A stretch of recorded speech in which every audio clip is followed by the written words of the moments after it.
Hi my dear friends, very good morning. നമ്മൾ 2027 LDC ലക്ഷ്യം വെച്ചുള്ള പഠനം ഇന്നു മുതൽ ആരംഭിക്കുകയാണ്. പഠനം ആരംഭിക്കുമ്പോൾ, പ്രത്യേകിച്ചും ഒരു മത്സര പരീക്ഷയ്ക്ക് പഠിക്കാൻ തുടങ്ങുമ്പോൾ, നമ്മുടെ മനസ്സിൽ ആദ്യം ഓടിയെത്തുന്ന ചോദ്യമാണ്, ഇത്രയുമൊക്കെ കഷ്ടപ്പെട്ട് ഇത്രയും സമയമൊക്കെ യൂട്ടിലൈസ് ചെയ്ത് പഠിച്ചാൽ നമുക്ക് ജോലി കിട്ടുമോ? അപ്പോൾ ഈ വീഡിയോ ജോലി കിട്ടുമോ കിട്ടത്തില്ലയോ എന്നതിനെക്കുറിച്ച് ഉള്ള ഒരു ചർച്ചയാണ്. അതായത് ഈ വീഡിയോ പൂർണ്ണമായി കണ്ട ശേഷം ജോലി കിട്ടും എന്ന തീരുമാനത്തിലാണ് നിങ്ങൾ എത്തുന്നതെങ്കിൽ ധൈര്യമായിട്ട് നിങ്ങൾക്ക് ഈ ചാനൽ സബ്സ്ക്രൈബ് ചെയ്ത് മുന്നോട്ട് പോകാം. ഈ വീഡിയോയ്ക്ക് ശേഷം നമ്മൾ വ്യക്തമായ ഒരു സ്റ്റഡി പ്ലാൻ ആയിരിക്കും അപ്ലോഡ് ചെയ്യുക. അതായത് എൻ്റേതായ രീതിയിൽ LDCക്ക് ട്രൈ ചെയ്യാൻ, പ്രത്യേകിച്ചും വീട്ടമ്മമാർക്ക് വളരെ സമയം കുറവുള്ളവർക്കൊക്കെ ട്രൈ ചെയ്യത്തക്ക രീതിയിലൊരു സ്റ്റഡി പ്ലാൻ. അതിനുശേഷം നമ്മൾ ഇന്ന് തന്നെ ക്ലാസ് ആരംഭിക്കും. അപ്പോൾ ഈ വീഡിയോയിൽ നമ്മൾ ചർച്ച ചെയ്യുന്നത് ആർക്കൊക്കെ ജോലി സാധ്യതയുണ്ട്. ഇത് നമ്മൾ എക്സ്പ്ലെയിൻ ചെയ്യുന്നത് ഇപ്പോൾ നിലവിൽ വന്ന 2025 ഓഗസ്റ്റിൽ നിലവിൽ വന്ന LDCയുടെ റാങ്ക് ലിസ്റ്റ് വെച്ചിട്ടാണ്. ഒരു PSC പരീക്ഷ, പ്രത്യേകിച്ച് ഒരു LDC പരീക്ഷയിൽ ജോലി കിട്ടുമോ ഇല്ലയോ എന്നൊന്നും തീർത്ത് പറയാൻ നമുക്കൊക്കില്ല. എങ്കിലും 95% ആദ്യ 100-150 റാങ്കിനുള്ളിൽ വരികയാണെങ്കിൽ നിങ്ങൾക്ക് ജോലി കിട്ടും. ഇതാണ് ആദ്യത്തെ ഉത്തരം. അതിന് ഒരുപാട് ക്രൈറ്റീരിയ ഉണ്ട്. പരീക്ഷാ ചോദ്യപേപ്പറിൻ്റെ കാഠിന്യം, എഴുതുന്ന കുട്ടികളുടെ കഴിവ് അല്ലെങ്കിൽ കോമ്പറ്റീറ്റീവ്നെസ്, അതുപോലെ തന്നെ നിങ്ങൾ ഏത് ജില്ലയിൽ അപേക്ഷിച്ച് ആ ജില്ലയിൽ എത്രത്തോളം വേക്കൻസി റിപ്പോർട്ട് ചെയ്യുന്നു, ഇങ്ങനെ ഒരുപാട് ഘടകങ്ങൾ ഇതിനെ ആശ്രയിച്ചിരിക്കും. ഇതിനെ എല്ലാം കൂടെ കാൽക്കുലേറ്റ് ചെയ്തിട്ടാണ് ഞാൻ പറഞ്ഞത്, നിങ്ങൾ ഏത് ജില്ലയിൽ അപേക്ഷിക്കുന്ന വ്യക്തിയാണെങ്കിൽ പോലും ആദ്യ 100 റാങ്കിനുള്ളിൽ നിങ്ങൾ വരികയാണെങ്കിൽ നിങ്ങൾക്ക് ജോലി കിട്ടും. അപ്പോൾ നമ്മൾ ഇന്ന് മുതൽ പഠനം ആരംഭിക്കുന്നത് ഇതുപോലെ 2027 റാങ്ക് ലിസ്റ്റ് പുറത്തു വരുമ്പോൾ, റാങ്ക് ലിസ്റ്റ് നോട്ടിഫിക്കേഷൻ 26-ന് വരുന്നു, പരീക്ഷ 27-28-ന് റാങ്ക് ലിസ്റ്റ് നിലവിൽ വരുന്നു. ആ സമയത്ത് നമ്മുടെ പേരും രജിസ്റ്റർ നമ്പറും ഒക്കെ ഇതുപോലെ ആദ്യ 100 റാങ്കിനുള്ളിൽ അല്ലെങ്കിൽ 150 റാങ്കിനുള്ളിൽ ഉണ്ടാവണം. ഈ ആഗ്രഹത്തിലാണ് പഠിക്കുന്നത്. 14 ജില്ലക്കാരുടെയും ഇപ്പോൾ ഉള്ള റാങ്ക്, ഫസ്റ്റ് റാങ്ക്, ആദ്യ 100 റാങ്ക് നേടാൻ വേണ്ട മാർക്ക് തുടങ്ങിയ കാര്യങ്ങൾ നമ്മളിവിടെ ഡിസ്കസ് ചെയ്യും. ശ്രദ്ധയോടെ കേട്ട ശേഷം നിങ്ങളുടെ ജില്ലയിൽ നിങ്ങൾക്ക് എത്ര റാങ്കിനുള്ളിൽ വരാൻ പറ്റും, എത്ര മാർക്ക് സ്കോർ ചെയ്യാൻ പറ്റും എന്ന് മനസ്സിൽ ഇപ്പോഴേ കുറിച്ചിടുക. ആദ്യം തിരുവനന്തപുരം ജില്ല. ഈ ലിസ്റ്റിലല്ല, ഇതിനു മുമ്പലത്തെ ലിസ്റ്റിൽ നിന്ന് 1300-നടുത്ത് ആൾക്കാർക്ക് ജോലി ലഭിച്ചു. ഈ ലിസ്റ്റിലും എന്തായാലും 1000-ന് എബവ് ആൾക്കാർക്ക് ജോലി ലഭിക്കും. അതുകൊണ്ട് തന്നെ തിരുവനന്തപുരം ജില്ലയിലെ ആദ്യ റാങ്കിൽ ഉൾപ്പെടാൻ നിങ്ങൾ നേടേണ്ട മാർക്കാണ് നമ്മൾ ആദ്യം ഡിസ്കസ് ചെയ്യുന്നത്. തിരുവനന്തപുരം ജില്ലയിലെ ടോപ്പ് മാർക്ക് വാങ്ങിച്ചിരിക്കുന്നത് 7ാം റാങ്കുകാരനായ അനസ് N ആണ്. 86 മാർക്കാണ് ടോപ്പ് മാർക്ക്. പക്ഷേ ഫസ്റ്റ് റാങ്ക് കിട്ടിയിരിക്കുന്നത് അഭിഷേക് PS. റീസൺ നിങ്ങൾക്കറിയാം, അദ്ദേഹത്തിന് 13 മാർക്ക് വെയിറ്റേജ് മാർക്ക് ലഭിച്ചിട്ടുണ്ട്. സ്പോർട്സ് പേഴ്സൺ, റിമാർക്സിൽ SP ഇട്ടേക്കുന്നത് സ്പോർട്സ് പേഴ്സൺ. ഏതെങ്കിലും കായിക ഇനത്തിലോ അല്ലെങ്കിൽ ചെസ് പോലുള്ള ഗെയിമുകളുടെ ഇനത്തിലോ നമ്മുടെ കേരളത്തെ പ്രതിനിധീകരിച്ച് ദേശീയ തലത്തിൽ മത്സരിച്ചിട്ടുണ്ടെങ്കിൽ ആ വ്യക്തിക്ക് സ്പോർട്സ് പേഴ്സൺ എന്നുള്ള വെയിറ്റേജ് കിട്ടും. അങ്ങനെയാണ് അദ്ദേഹം ആദ്യ സ്ഥാനത്തെത്തിയത്. എങ്കിൽ പോലും തിരുവനന്തപുരം ജില്ലയിലെ ഏറ്റവും ടോപ്പ് മാർക്ക് 86 ആണ്.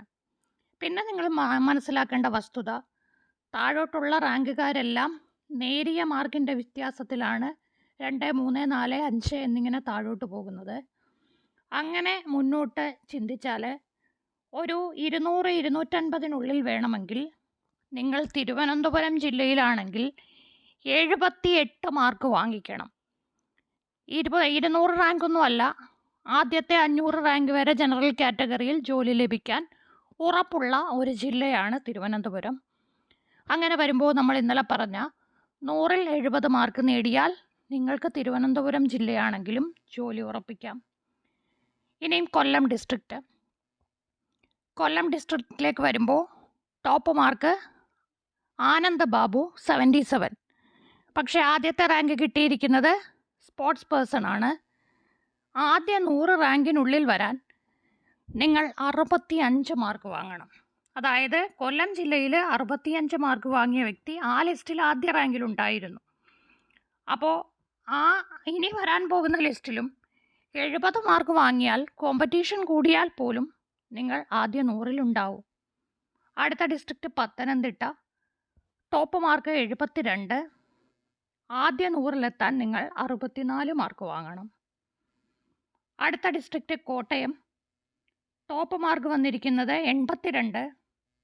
ആദ്യ 100 റാങ്കിലെത്താൻ അവിടെ നിങ്ങൾ 72 മാർക്ക് വാങ്ങണം. അടുത്ത ഡിസ്ട്രിക്റ്റ് പറഞ്ഞിരിക്കുന്നത് ആലപ്പുഴ, ഞങ്ങളുടെ സ്വന്തം ജില്ല. Top mark 80.67. ആദ്യ 100 റാങ്കിനുള്ളിൽ ലഭിക്കാൻ 69.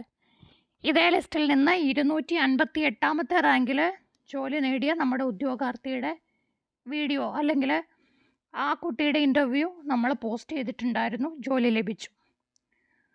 ഈ ലിസ്റ്റിലല്ല, ഇതിനു മുമ്പലത്തെ ലിസ്റ്റിൽ. അടുത്തത് ഇടുക്കി ഡിസ്ട്രിക്റ്റ്. ഇടുക്കി ഡിസ്ട്രിക്റ്റിൽ ഫസ്റ്റ് റാങ്ക് കിട്ടിയിരിക്കുന്നത് 81 മാർക്ക്. ആദ്യ 100 റാങ്കിനുള്ളിൽ ലഭിക്കാൻ നിങ്ങൾ 69 മാർക്ക് വാങ്ങണം. അടുത്ത ഡിസ്ട്രിക്റ്റ് പറഞ്ഞിരിക്കുന്നത് എറണാകുളം. തിരുവനന്തപുരം പോലെ തന്നെ 1000-ന് അബോവ് എന്തായാലും വേക്കൻസി ഉണ്ടാവുന്ന ഒരു ഡിസ്ട്രിക്റ്റാണ്. First rank 82 mark. ആദ്യ 100 റാങ്കിനുള്ളിൽ നേടാൻ നിങ്ങൾ 75 നേടണം. പക്ഷേ ഇവിടെ ഒരു ആദ്യത്തെ 300 റാങ്ക് നേടിയാലും നിങ്ങൾക്ക് ജോലി ലഭിക്കുന്നതാണ്. അടുത്തത് തൃശ്ശൂർ ഡിസ്ട്രിക്റ്റ്. 1-ാം rank 79 mark. ആദ്യ 100 റാങ്ക് നേടാൻ 68. അടുത്ത ഡിസ്ട്രിക്റ്റ് പറഞ്ഞിരിക്കുന്നത് പാലക്കാട്. ഫസ്റ്റ് റാങ്ക് കിട്ടിയിരിക്കുന്നത് 79. ആദ്യ 100 റാങ്ക് 70 മാർക്ക്.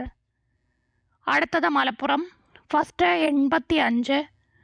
ആദ്യ 100-150 ലഭിക്കാൻ 71 മാർക്ക്. അവിടെയും 1000-ഓളം വേക്കൻസി ഫില്ലാവും. അടുത്തത് ശ്രീലക്ഷ്മി ആർ. നേടിയിരിക്കുന്നത് 84 മാർക്ക്. കോഴിക്കോട് ജില്ലയിലെ 1-ാം റാങ്ക്. ആദ്യ 100-150 റാങ്ക് ലഭിക്കാൻ 74 മാർക്ക്. അടുത്ത വരുന്ന ഡിസ്ട്രിക്റ്റ് വയനാട്. Top mark 84.67. 85 കണക്കാക്കാം. ആദ്യ 100 റാങ്ക് ലഭിക്കാൻ നിങ്ങൾ 72 മാർക്കിന് വേണ്ടി പഠിക്കണം. അടുത്തത് കണ്ണൂർ. First 75 mark. 75.67. 76 മാർക്ക് കൂട്ടാം. ആദ്യ 100 റാങ്ക് നേടാൻ 65 മാർക്ക് നേടണം. ലാസ്റ്റ് വരുമ്പോഴത്തേക്കും കാസർഗോഡ്. ഫസ്റ്റ് ടോപ്പ് മാർക്ക് 79 മാർക്കാണ്. 100 റാങ്കിനുള്ളിൽ ലഭിക്കാൻ നിങ്ങൾ 64 മാർക്ക് വാങ്ങിയിരിക്കണം. അപ്പോൾ നമ്മുടെ ഒരു മിനിമം കാൽക്കുലേഷൻ വെച്ചിട്ട് നിങ്ങൾ ഏത് ജില്ലയിൽപ്പെട്ട ഉദ്യോഗാർത്ഥിയാണെങ്കിലും ആദ്യത്തെ 100-150 റാങ്കിനുള്ളിലുണ്ടെങ്കിൽ നിങ്ങൾക്ക് ജനറൽ കാറ്റഗറിയിൽ ജോലി ലഭിക്കാൻ സാധ്യതയുണ്ട്. ആ 100-150-നുള്ളിൽ കിട്ടാൻ നിങ്ങൾ മിനിമം 70 മാർക്കിന് വേണ്ടി പഠിക്കുക. സ്റ്റഡി പ്ലാൻ ഉടനെ തന്നെ നമ്മുടെ ചാനലിൽ അപ്ലോഡ് ചെയ്യുന്നതായിരിക്കും. ഈ വീഡിയോയെ പറ്റിയുള്ള അഭിപ്രായം രേഖപ്പെടുത്തുക. Thank you. All the best.